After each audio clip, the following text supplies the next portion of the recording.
네, 오늘 5단원의 마지막 시간입니다. 지난 시간에 여러분들이 개인적으로 각자 문제 상황, 즉 주제를 정해서 그 주제에 대한 의견을 제시하는 글을 써봤는데요. 오늘은 학급 신문을 만들려고 공통의 주제를 정해서 그 주제에 대한 의견을 제시하는 글을 써볼까 합니다. 자, 179쪽에 나와 있는 한번 학급 신문 어떻게 만드는지 과정을 만화로 살펴보도록 할게요. 자, 학급 신문을 만들 계획을 세우는 장면들입니다.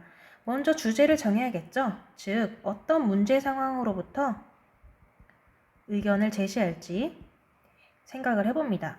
환경에 대한 이야기도 나오고 건강도 나오네요. 자, 주제를 정했으면 학급 신문의 이름도 정해봅니다. 자, 보통 신문을 보면 위에 그 신문의 이름이 나와 있어요. 그 다음에는 자신의 의견을 뒷받침할 자료를 찾아야 되겠는데요. 각자 의견을 제시하는 글을 쓸 때에는 여러분들이 알고 있는 그 배경지 잘 알고 있는 글에 대해서 그 주제에 대해서 글을 쓸 수도 있지만 친구들과 공통으로 주제를 정할 때 함께 정할 때에는 하필 내가 잘 모르는 분야에 대해서 주제가 정해질 수 있잖아요. 그렇다면 그거에 대한 관련된 지식이나 정보를 좀 모아야 글이 좀 풍부하게 잘 써지겠죠. 그렇지 않고 내가 좀 모르는 상태에서 문제 상황을 쓰기도 어려울 거고 의견 제시하기도 어렵고 또 그 의견을 내는 이유를 쓰는 것도 당연히 어려울 거예요. 내용이 빈약할 수밖에 없겠죠. 그래서 이 과정이 필요하다고 할 수가 있겠습니다. 자, 그러고 나면 우리가 4번은 했던 거죠. 여러분들의 의견과 뒷받침하는 까닭을 잘 써본다는 거고요. 그걸 모아서 학급신문에 붙이고 완성을 한다. 이런 과정을 통하게 되어 있습니다. 그러면 하나씩 단계별로 같이 해보도록 할게요. 먼저 주제를 정해봐야 되는데요. 자, 선생님이랑 지금 선생님이 한번 정해볼게요.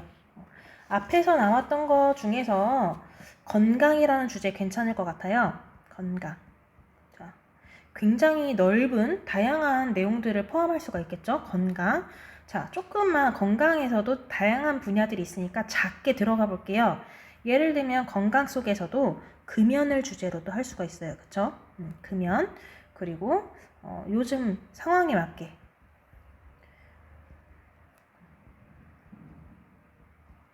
요즘에 이런 상황 속에서 건강하게 생활하는 것에 대해서 주제를 잡을 수도 있겠죠. 네, 그러니까 건강 안에서도 작은 주제를 잡은 거예요. 자, 그러면 이제 2번 왜 이 주제를 정했는지 평소 여러분들이 학급신문 주제를 정한다면 뭔가 회의나 협의를 하겠죠. 네, 선생님은 이제 위에서 선생님이 정했으니까 까닭도 선생님이 한번 말해볼게요. 요즘엔 요즘 건강이 중요하게 강조되는 때이기 때문에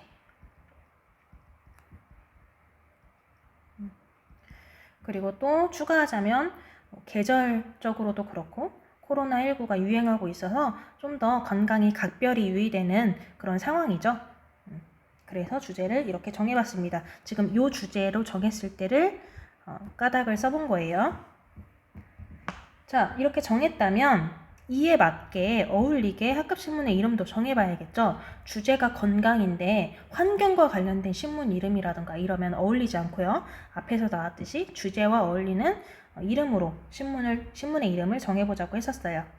자, 예를 들면 그냥 단순하게 보통 이런 식으로 많이 짓죠. 건강일보. 이런 일보가 들어가는 신문 이름들 좀 들어봤었죠? 사실 일보는 매일 나오는 신문이거든요. 자, 조금 영어로 가볼까요? 웰빙 타임즈. 자, 뉴욕 타임즈에서 따왔습니다. 자, 등등등. 이렇게 만들어 봤고요. 그러면 코로나19 상황에서 건강하게 생활하기 위해서 문제 상황이 어떻고 요즘에 코로나가 유행하고 있으니까 그죠? 사망자도 늘어나고 확진자도 늘어나고 그런데 이런 상황 속에 사람들이 마스크를 잘 쓰지 않는다든가 등등 이런 문제 상황을 좀 생각해서 자기의 의견이 무엇인지 어떻게 해야 한다 어떻게 하면 좋겠다 이런 식으로 쓰고 그에 대한 까닭도 쓸 수 있겠죠. 그럼 이걸 잘 정리해서 181쪽에 한번 써보도록 하고요. 여기까지는 지난 시간에도 해본 거기 때문에 어렵지 않을 거예요. 이러한 의견을 제시하는 글을 쓸 때 주의해야 할 점 다시 한번 되짚어 볼게요. 이 의견을 누구에게 제시하느냐. 이것도 중요하다고 그랬죠, 그죠? 그래서 누구에게 제시하느냐? 그것은 곧 읽는 사람, 이 글을 읽는 사람이 되기 때문에 읽는 사람을 고려해서 쓰도록 하고요. 그리고 우리가 이 단원에서 계속 배웠던 문장의 짜임, 어색하지 않도록 자연스럽게 문장의 짜임에 맞게 써줘야겠죠. 등등등. 문제 상황을 자세히 쓰고 의견을 분명하게 제시하고 등등등 다양한 주의할 점이 있었어요. 한번 떠올려 보고요. 자, 이렇게 다 썼다면 학급 신문을 이렇게 전시를 해보면 됩니다. 학교에 나오면 이런 식으로 의견 제시한 글을 쓴 것을 모아보게 되겠죠. 그러면 서로 글을 읽고 이렇게 친구의 글에 붙임 쪽지를 활용해서 칭찬하는 댓글을 써봅시다 라고 나와요. 자, 일종의 이것도 평가잖아요. 그죠? 친구의 글을 읽고 평가를 하는 것인데 우리가 단순히 참 잘 썼어요. 이렇게 하는 것보다는 좀 더 이런 식으로 문제 상황이 잘 드러나게 썼다. 의견과 그렇게 생각한 까닭이 잘 드러나게 썼다. 이런 식으로 평가의 기준을 잡아서 구체적으로 칭찬을 해주면 좋을 것 같아요. 자, 그렇다면 그 평가 기준을 뭐로 할 수 있을까요? 의견을 제시하는 글에서는 자, 크게 세 부분으로 세 가지를 쓰잖아요. 먼저 문제 상황.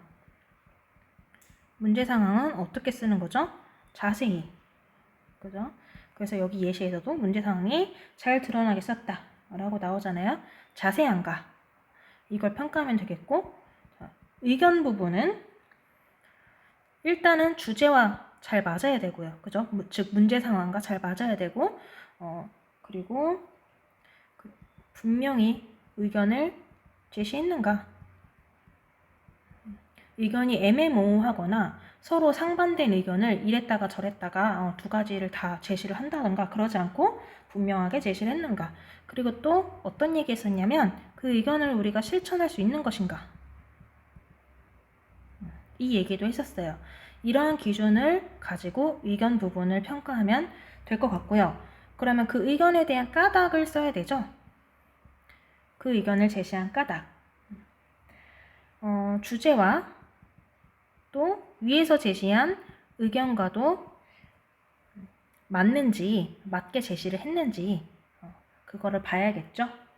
자, 부분적으로는 이렇게 평가를 할 수가 있겠고 전체적으로는 자, 밑에다 써볼게요. 글의 전반적으로는 글을 읽는 사람을 고려했는가.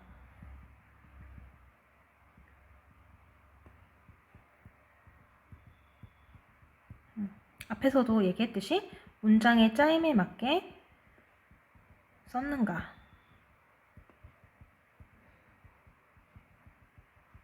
등등 이런 것들을 생각해 보면서 구체적으로 칭찬하는 글을 써주면 좋을 것 같습니다. 이렇게 같이 해봤고요. 마지막 쪽에서 여러분들이 스스로 점검을 해보면서 5단원을 마무리해 보도록 할게요. 자, 5단원에서는 의견을 제시하는 글, 문장의 짜임에 맞게 써보는 연습을 했었는데요. 의견을 제시하는 것은 이렇게 글로 쓰는 것뿐만이 아니라 말로도 할 수가 있잖아요. 평소에 친구에게, 부모님께 자기의 의견을 제시할 때 한번 배운 것들을 잘 활용해 보고요. 또 학급에서도 학급의 문제에 대해서 담임 선생님께도 얼마든지 언제든지 여러분들의 의견을 제시할 수 있으니까 5단원에서 공부했던 것들을 잊지 말고 잘 기억을 했으면 좋겠습니다. 5단원 공부하느라 수고 많았습니다.